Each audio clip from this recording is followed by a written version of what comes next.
Assalamu alaikum. I recently was planning to make a video about Islamophobes, and interestingly, there are Islamophobes who are from, if you want to say, Muslim origins, such as this guy, Mahmoud. Now, you can notice from his name that he is originally a Muslim. If you go to his page, you can see his photo with Richard Dawkins, one of the leading atheists in UK and the world, and he introduces himself as an outspoken atheist, anti-theist, freethinker, and unapologetic and staunch heretic. I refuse not to mock all religions. So this is how he introduces himself. Now, I wanted to highlight this kind of people who are originally Muslims, but they attacked Islam and they have chosen to be atheists and anti-theist and anti-religion. Now, those people are obviously from a Muslim background. They have an issue with Islam.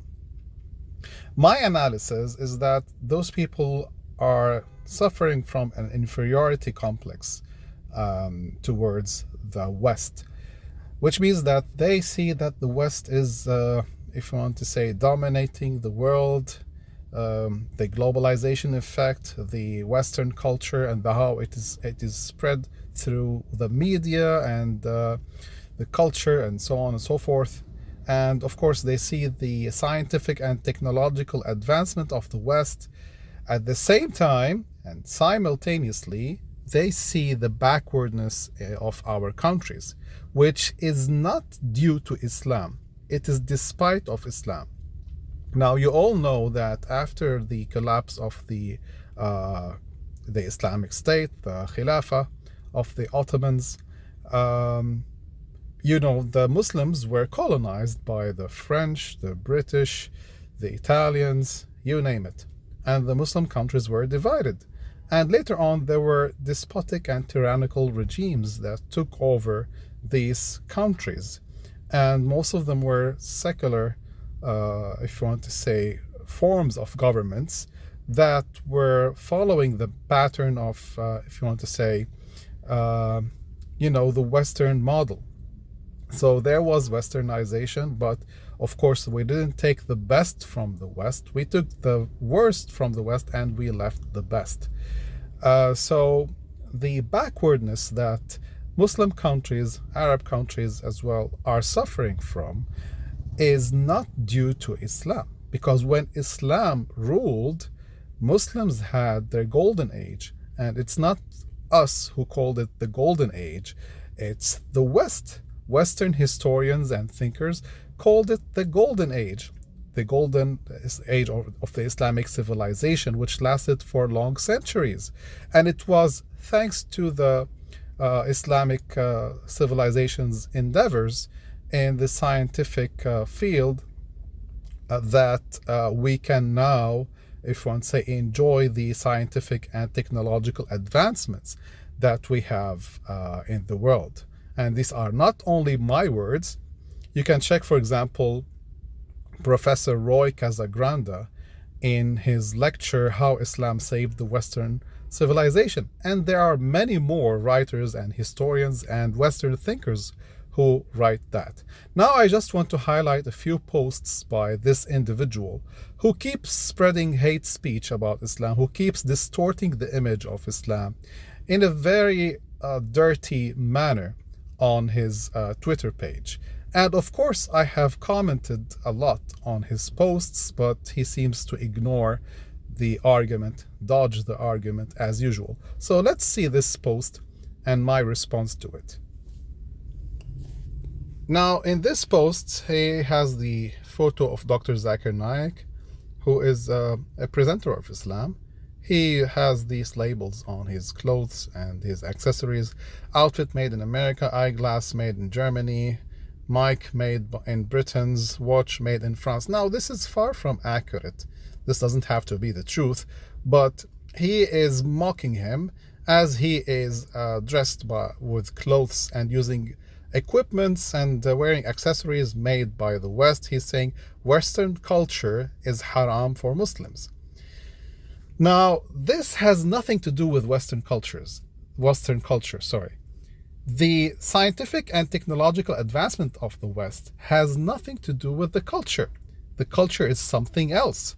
Now, anything that has to do with science and technology is, if you want to say, considered as a tool that can be used for good or for evil. But what we mean by Islamic culture or the Western culture is what I have highlighted in my comment. I replied, he's right. Western culture, as in pornography, promiscuity, alcoholism, drug addiction, homosexuality, usury, consumerism, and all forms of deviation are dangerous to humanity. Not only for Muslims, to humanity. Islam is the last and final frontier against all forms of deviation and corruption. And actually, there are so many Westerners who agree with this. And the only like I had on this reply was by a Westerner. As you can see, it was Karen Johnson, not Ali or Fatima or Muhammad or Omar or Aisha who liked it. It was Karen Johnson who agrees with this. So many Westerners are disenchanted with the Western culture, and many of them are embracing Islam. So this was just a sample to show that those people who are Islamophobes, thinking that the West is superior, Western culture is superior, it is, if you want to say, some kind of a privilege to be an atheist or to be a servant of the Western culture, while Muslims are the backwards, the barbaric, and so on and so forth. Those people are either ignorant of what Islam really is, and they fall for whatever is promoted against Islam, the false and distorted image that is spread about Islam.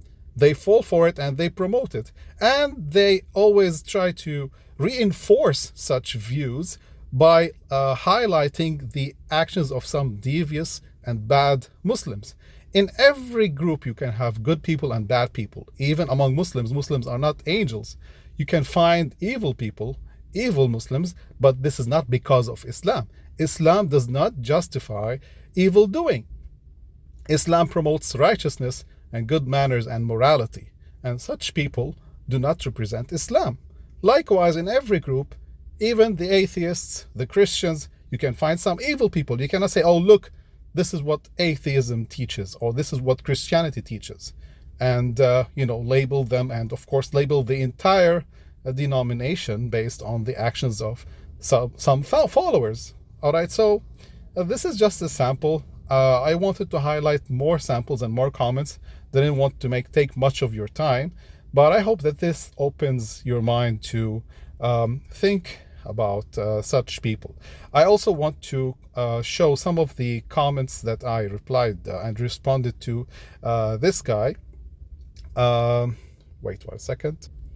All right, here's another one. He posted this photo: Islam contributing one damn thing, not one damn thing to humanity for 1,400 years. This is so funny because, I mean, Western writers and thinkers wrote about the contributions of Islam, and even some of them stated, and this is an American writer, he stated, Islam created the modern world. Islam created the scientific and technological advancements. It was thanks to Muslims, the Muslim endeavors in science and technology at that time, in the Golden Age, which facilitated the development of science that we have today. So my response here: you're either an ignorant or a liar. Educate yourself. Another one, he's showing that Europe is feeding Islam, and he's representing Islam as a snake, and then he's showing that tomorrow the Islamic snake will devour the devour Europe. All right. Now my response is this video by C.J. Werleman on how Islam saved Western civilization, explained in about 7 minutes. I recommend that you guys watch this video.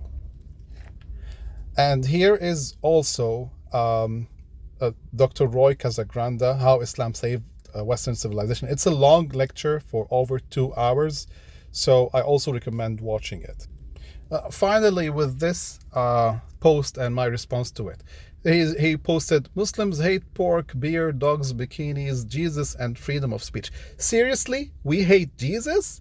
Jesus, peace be upon him, as a great prophet of Islam. He is honored in the Quran and by the Prophet Muhammad, peace be upon him.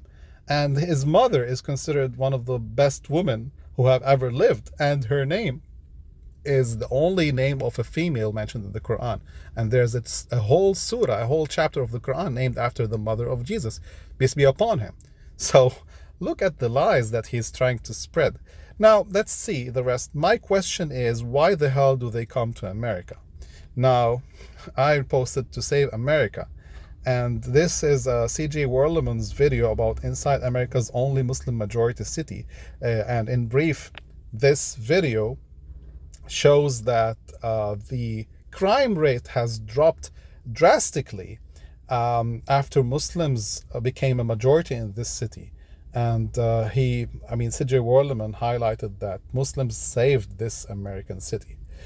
Now, this was just a sample. You'll see a lot of hate speech by Islamophobes against Islam.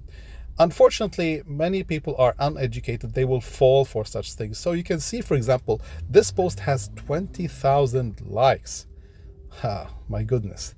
Are there so many ignorant people? Yes, there are. So we need to do something. We Muslims, we need to spread knowledge and spread the truth on the internet. We need to use the social media to show the real truth about Islam.